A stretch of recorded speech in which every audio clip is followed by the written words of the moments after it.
We spent the next week absolutely immersed in the Marquesas experience, with unbelievable sea life just about everywhere we jumped in the water.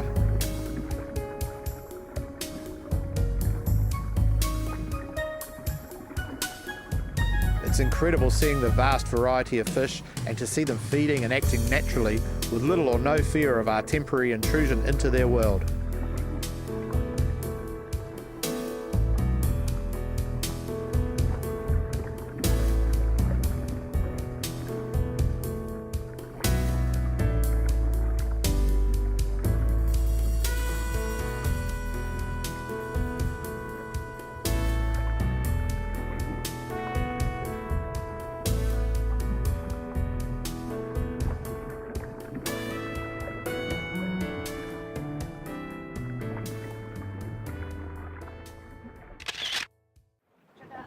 Our local guides were pretty keen for us to try a technique that is popular for catching eating fish in the Marquesas.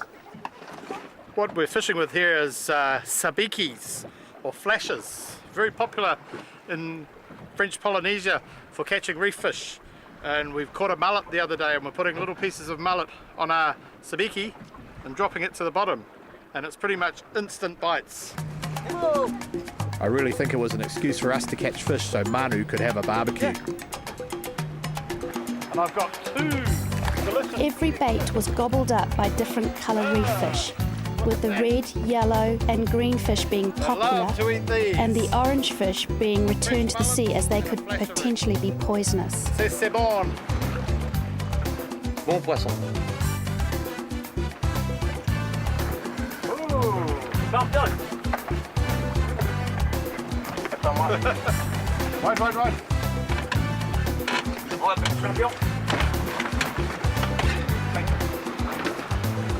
Like you say, they just jump on, but... Yeah.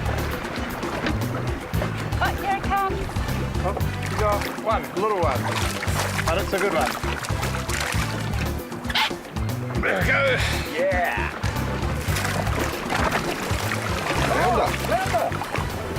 Oh, flounder. Udah cepat pun.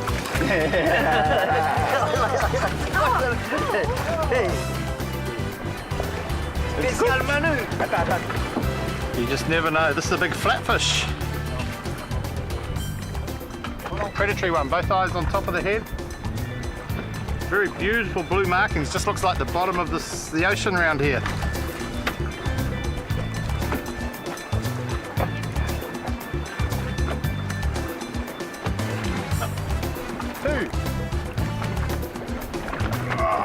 Two good ones. Oh, look. Yeah. Nice, man. Look here. Oh, this might be a jack. This could be a jack.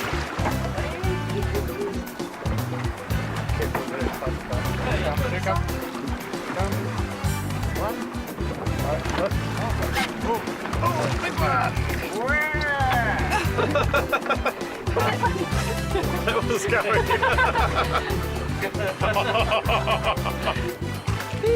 This was great fun. The only trouble was we soon had plenty of fish to eat, so we headed back to the Aranui 3. Good.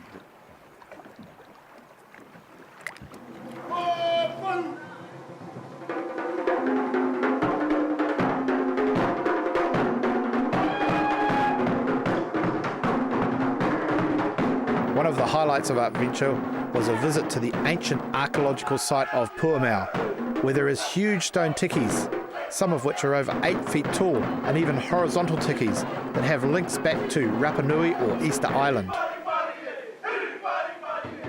We were told the story and significance of each tiki. I was really amazed at the stories about these tikis and how much belief the locals have in them. Vanilla is one of the major exports in French Polynesia, and I can now understand the value of the sweet-scented vanilla bean, seeing how much work went into growing them. Each pod is germinated by hand.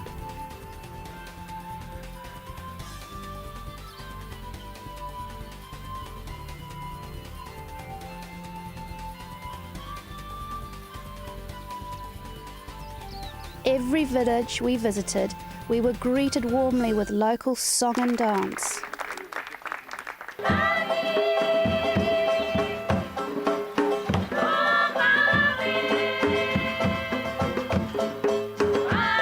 It is fantastic to see the culture being handed down to the children.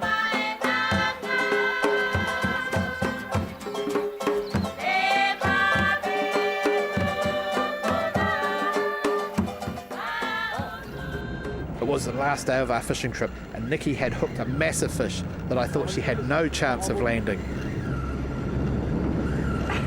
It's just going for miles.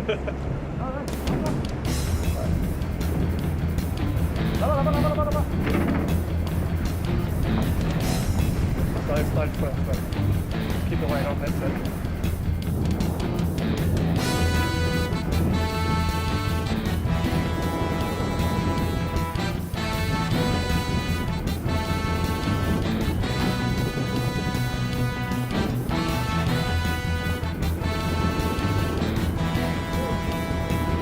Man, my arms and hands started to burn after a while as I was hanging onto the strong fish.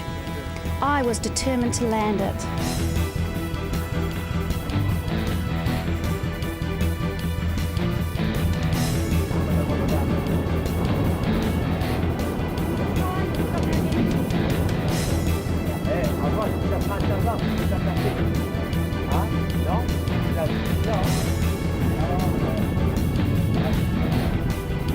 We're having one of our normal discussions, which is a mixture of English and French as to what this fish may be. There's some conjecture that it might be a wahoo or kazaa or a trevally, a bluefin trevally. But it's just incredible because out here anything is possible. Well, one thing's for sure, it's a strong fish, and Nikki's got her work cut out to land this one. Especially on the light. Yeah, she's on very light tackle. It's only 6 kilo line. It's going good.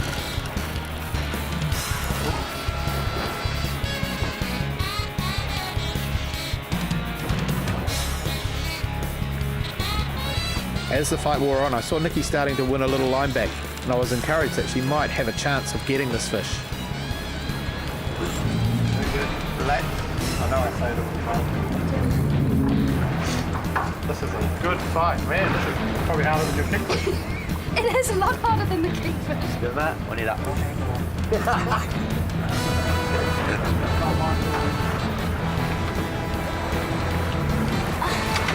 Doing great.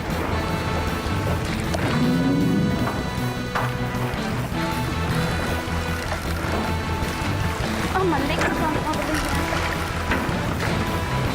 Sleep for the next 2 days after this. Oh, thanks. Adam had told me I'd been playing this fish for about 40 minutes, but my body felt as if it had been for hours. Man, this is what fishing's all about. It's just the stalemate. Who will win, the angler or the fish?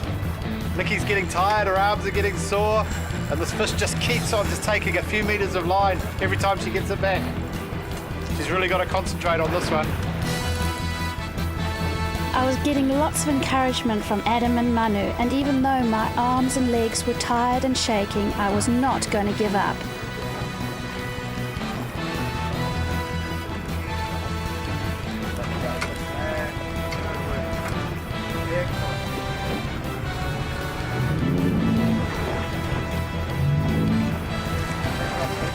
Oh, it's huge. I couldn't believe the size of my fish when it popped up to the surface.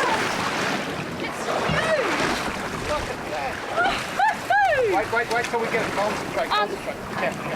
I was really nervous when Manu went to gaff it, as he nearly knocked it off the hook. Far out.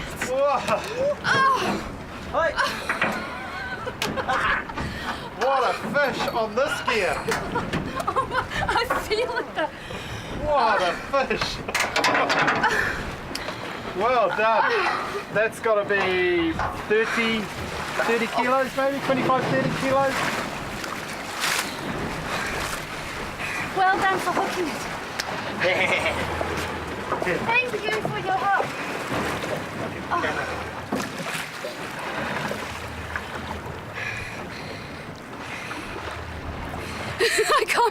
I've got nothing in me. I can't. That is an amazing fish to catch on. This is light tackle, 6 kilo line, a very light rod, what most people would use for trout fishing or small fish. Nikki has caught an amazing fish here. Guys use 100-pound line to try and stop these fish, and Nikki's fought this fish for about 40 minutes. She's actually stuffed, but she's done so well. Well done.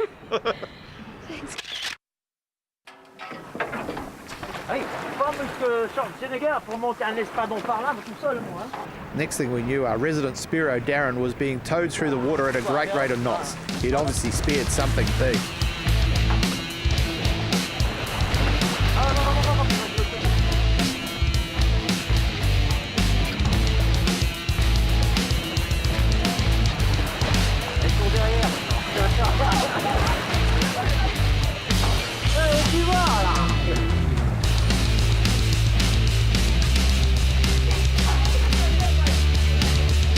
Looks like Darren shot a marlin.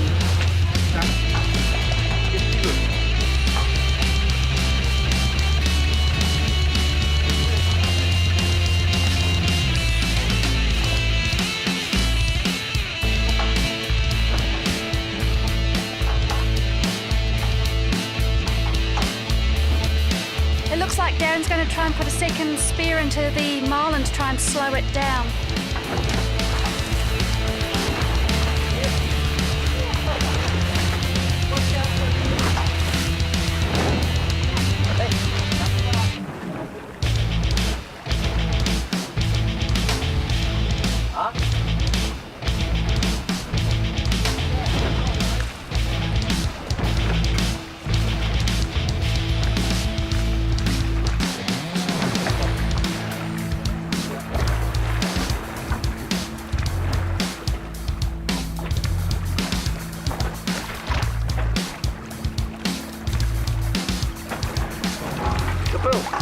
The bill. Tell him to grab I'll hold this and you get the... What's the bill, Nick? Yeah.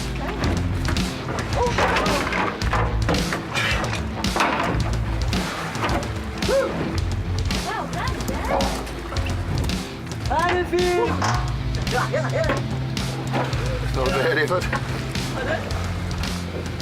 He came zooming up to my Coke cans and lemonade cans, and I wasn't sure it all happened so fast, whether it was a marlin or a sailfish. It wasn't until I got close and saw his sail that I realised what it was. Yeah, it was a good fight, but fortunately they mostly fight just under the surface.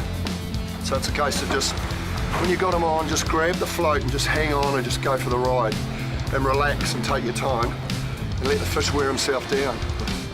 Great sight when it swam up to me. Whew.